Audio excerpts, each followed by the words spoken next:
பிரம்மகத்தி தோஷம் எதனால் வருகிறது அப்படின்னு நீங்கள் தெரிஞ்சுக்கணும் இல்லையா? ஒரு ஜாதகத்தில் குரு சனி சேர்க்கை இருக்கிறவங்களுக்கு பிரம்மகத்தி தோஷம் வரும்.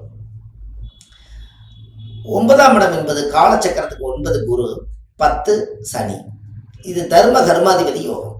இந்த குரு சனி சேர்க்கை இருக்கிறவங்களுக்கெல்லாம் பிரம்மகத்தி தோஷம் கட்டாயம் உண்டு. அதுக்கு உங்கள் வாழ்க்கையில் இந்த பிரம்மகத்தி தோஷத்தை நம்ம சுத்தப்படுத்தணும் அல்லவா?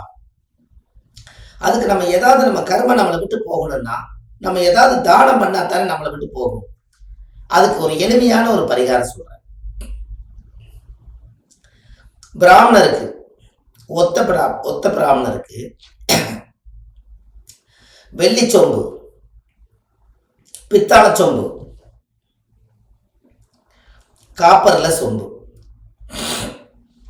இந்த 3 சொம்புலையும் பச்சரிசி போட்டு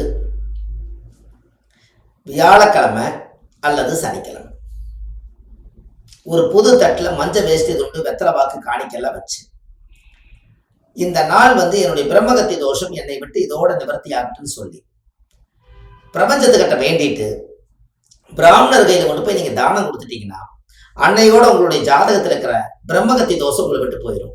நம்மளுடைய புத்தி தெளிவாகும், புத்தி கூர்மையாகும்.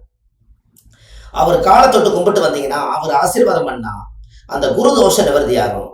அதுக்கப்புறம் குருதான் மூளை, அதுக்கப்புறம் உங்களோட தெளிவான எண்ணங்கள் இருக்கும்.